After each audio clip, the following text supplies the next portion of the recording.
Friends, welcome back to my channel. मैं हूं आपका होस्ट और दोस्त कृष्णा। पिछले लेक्चर में हमने कुछ बेसिक इंट्रो देखा था हमारे पांडास का। इस लेक्चर से हम पांडास का एक्चुअल जो मेथड्स है, उसके लाइब्रेरीज है या फिर उसके अंदर के जो भी एट्रीब्यूट्स हैं वो देखेंगे। तो सबसे पहले हम देखते हैं सीरीज। सीरीज क्या है? बेसिकली सीरीज जो है वो एक टाइप का, अगर हम कंसिडर करें तो एक सिंगल कॉलम का डेटा है। तो फॉर एग्जाम्पल यहाँ पे सबसे पहले मैं इंपोर्ट करता हूँ पांडास को,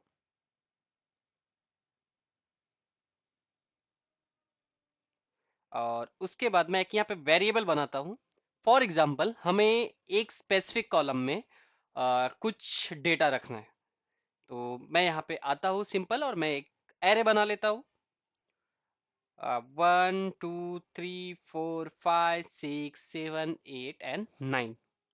और इसके बाद मैं सिंपली यहाँ पे आता हूँ और एक वेरिएबल बनाता हूँ मैं, समझो P S equal to T D, जो कि हमारा ऑब्जेक्ट है पांडास का, डॉट सीरीज। और सीरीज के अंदर मैं जाके सिंपली इस वेरिएबल को पास कर देता हूँ जो कि हमारा डेटा कंज्यूम करके रखा हुआ है। एंड इसके बाद मैं सिंपली यहाँ पे प्रिंट करता हूँ पी एस को, और हम देखते हैं हमारा आउटपुट क्या आता है। मैं टर्मिनल को कर देता हूँ क्लियर, और यहाँ पे फाइल को रन करता हूँ Python 3 lecture 2 series dot P Y. और आप यहाँ पे देखोगे हमारा जो डेटा था वो यहाँ पे आ चुका है। अगर आप एक्सेल फाइल यूज करते हो तो आपको पता होगा सबसे पहले जो हमारा डेटा रहता है वो सीरियल नंबर से रहता है, यानी कि उसकी indexing.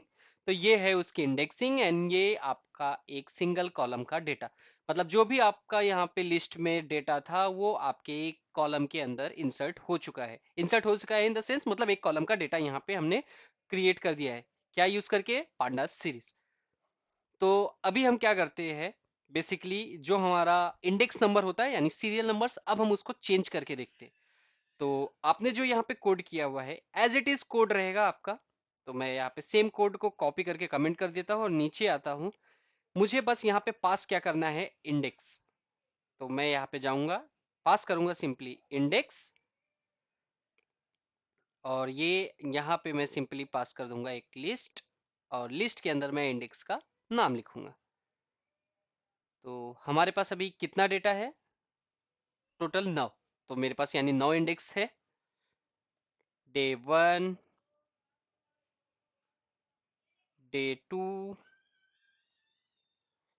Day 3, up to so on, मुझे डे 9 तक लिखना है। Day 4, day 5, day 6, day 7, day 8 and day 9। तो इसके पहले हमने जब ही रन किया था हमारे इस फाइल को, तो हमने यहाँ पे देखा था जो हमारा स्टार्टिंग इंडेक्सिंग है वो हमारा इंडेक्स नंबर के बेसिस पे आता था। और आपको ये चीज पता होगा कि जो इंडेक्स नंबर है वो स्टार्ट होता है 0 से। लेकिन इस बार हमने क्या किया है, सीरीज क्रिएट करने के टाइम पे ही हमने इंडेक्स भी असाइन कर दिया कि हमारे जो 9 डेटा है, हमारे कॉलम में 9 टोटल रॉज है, तो 9 रॉज का जो हमारा इंडेक्स है वो किस नाम के थ्रू असाइन होगा। और अब हम इसको प्रिंट करके देखते हैं। तो सबसे पहले मैं यहाँ पे टर्मिनल को कर देता हूँ क्लियर, और मैं वापस से फाइल को रन करता हूं। अभी आप यहाँ पे देखोगे इंडेक्स जो नंबर था थोड़ी देर पहले, अब यहाँ पे मेरे स्पेसिफिक जो कस्टमाइज मैंने यहाँ पे इंडेक्सिंग किया हुआ था वो असाइन हो चुका है। Day 1, day 2, day 3, day 4 up to day 9 तक। राइट। तो ये हमारा था इंडेक्स को नंबर की जगह पे एक कस्टमाइज नाम देना, और एक सिंगल कॉलम का डेटा किसी एक टेबल में या फिर किसी एक एक्सेल में इंपोर्ट करने के लिए उसका एक सीरीज बनाना। ये हम किसी एक्सेल में किस तरह से कन्वर्ट करते हैं वो हम देखेंगे आगे आने वाली वीडियोस में। सबसे पहले आपको उसके बेसिक्स को जानना होगा। तो ये था हमारा सीरीज। अगला जो हमारा लेक्चर होगा वो होगा डेटा फ्रेम का। तो ये वीडियो यहीं पे खत्म होता है। Thanks for watching. Please keep supporting and please subscribe the channel. Thank you so much.